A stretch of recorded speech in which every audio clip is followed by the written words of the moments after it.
I started to experiment with different drugs, and I started to drink alcohol every single day of my life just to get some type of escape from the way that I was living my life. Just because I was in denial that I had a lot of money, I had houses, I had cars, and I didn't have happiness, so I was trying to get high to escape from living that type of life.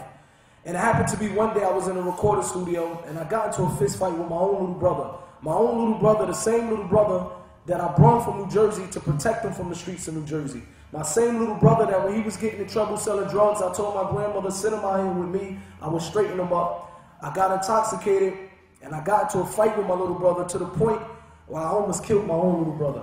I had to send him to the hospital where they had to put staples in his head to put his head back together.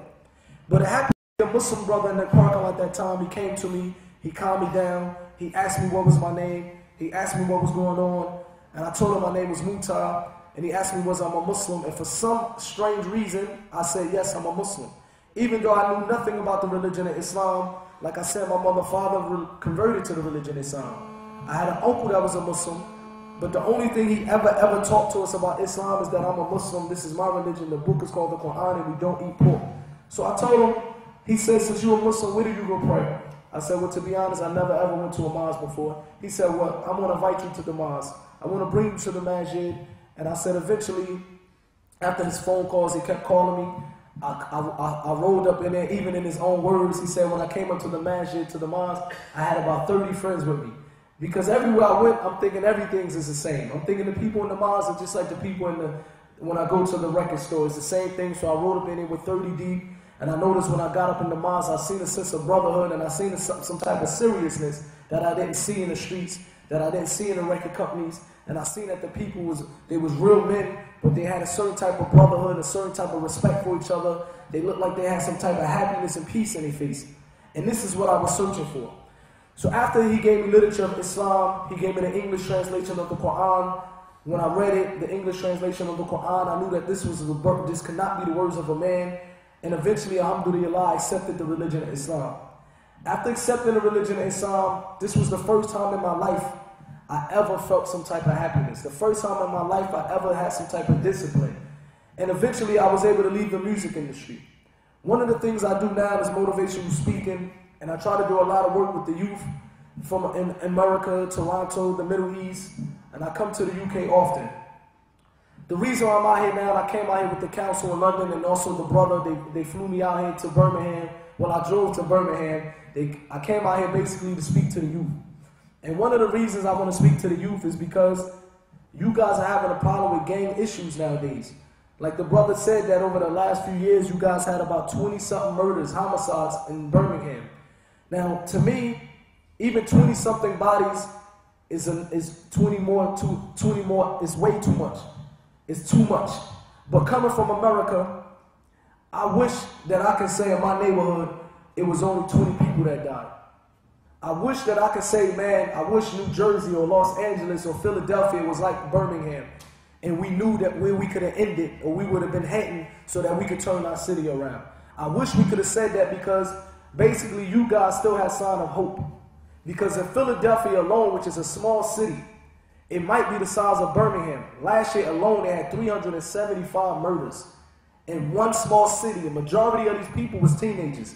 This is in 1 year. So for you guys can see where you're heading, that you guys are not too far behind from the States. It's up to you guys to say, man, this is my neighborhood. Do I want my neighborhood to get like Philadelphia, where over 360 people got murdered in 1 year? If you look at that number, it will have to be somebody in this room. It will have to be someone you know. It will have to be one of your brothers, one of your sisters, one of your family members, your father, your mother, because bullets don't have eyes on them. When they start doing drive-by shooting, the bullet don't have an eye on them, and it's going to hit whoever they want to hit. So you guys should be the ones that say, look here, we didn't get that bad as America. We didn't get that worse where we cannot turn our city around. But it's going to be up to you guys. For example, recently, a month ago, we had the police from Newham from London. They came to America because they having a problem with Bloods and Crips. So they called me up, they said, look here, man, we brought you out here to speak to the people. Now we want to know if you can bring us to LA so that we can speak to the people out there and they can speak to us. I said, who do you want to speak to? They said, we want to speak to the people that's involved in gang violence, or we want to speak to the people that started this type of stuff so that we can get an understanding of where London is heading. So I brung him out. I don't know if anybody ever heard of a movie called Training Day. It was a movie with Denzel Washington. He was a corrupt cop fighting against some gang members, and they was in a place called the Jungles. Now, the Jungles is a group of apartments with a bunch of palm trees, but it's like a maze. If you get into the Jungles, and if you're an enemy of the Jungles, and you go looking for your enemies, you're going to get lost, because there's no way you're going to know how to get up out of there. So it was a death trap. Many people that was the enemies of the Jungles, which is a predominantly blood neighborhood, they would go inside this neighborhood looking to see somebody with red or looking to fight, see an enemy, and they would never make it out of the jungle. Most of the apartment buildings in there, the police from London, they seen it with their own eyes. Most of the every single apartment building they point at, it had bullet holes in them. And when they asked him why do they call it the jungle, he had to explain. So one of the guys we introduced the police to was a guy named T.J. Rogers, who was the founder of the Bloods in that neighborhood. He was around 50, 60 years old at this time, but even though he's not a gang member anymore, his grandkids are gang members. His sons are gang members. And the people respect him because he started this. But what T.J. Rogers do now, he go around and do gang prevention. He speak to the youth, and he was able to speak to the police, and he started asking the police some questions. He said, let me ask you some questions about the gangs issue in England.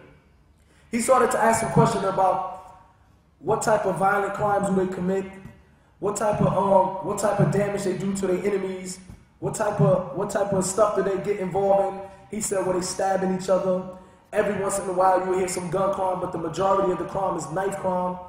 They jumping people, they doing petty crime, they robbing and stealing. He said, wow. He said, the same things that you saying out of your mouth, when I first joined the gang, we was doing the same exact thing. We were just doing petty crime. We were just having a few knives. We were stabbing people, fighting each other. He said, but until it got to a level, nobody would pick up a knife anymore.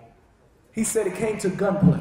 We started murdering each other. The same way you started off, he said, I'm sorry to tell you this, but London is going the same way that we started off. And he said, pretty soon, you're going to hear nothing but gun crime. He said, pretty soon, you're going to hear that this person got murdered. This person got shot. He said, it's sad to see that you guys are heading down the same path that now we wish we would have never tread. We wish we would have never walked down that path. Because most of the youngsters, man, it might be fun at the beginning when they hanging on the corner and they got their little boys with them, they crew, they 17, they 18, they 15, they 13, another crew from this postcode come over, they beat them up. It start off fun, no doubt about it. I used to feel the same way. I was your age, I used to have fun that way. I used to get with my brothers and my cousin, we'd go to the next neighborhood, we'd beat up a person, 30 people, jumping 5 people, we come back, steal their bikes, go back to our neighborhood, we smile. We'd stand on the corner of our blocks, we'd throw rocks at the cars, the grown men would get out and chase us, we would smile. Until eventually them grown men get out with bats and they start beating the little kids up like they grown men, we start saying, well, we need to find a new hobby. This type of game ain't fun no more. Until you start going to jump an individual, and when you went on the wrong block, he put out a gun. And he starts shooting at you. And you got to run home. You start saying, well, this is not fun anymore. Because most of you guys not looking at where you guys are heading at. You looking for today, and you think that it's only going to be some good type of fun today. But what's going to happen when you roll up on another postcode and you far away from your house and he put a pistol in your face? Did you ever think about that sequence?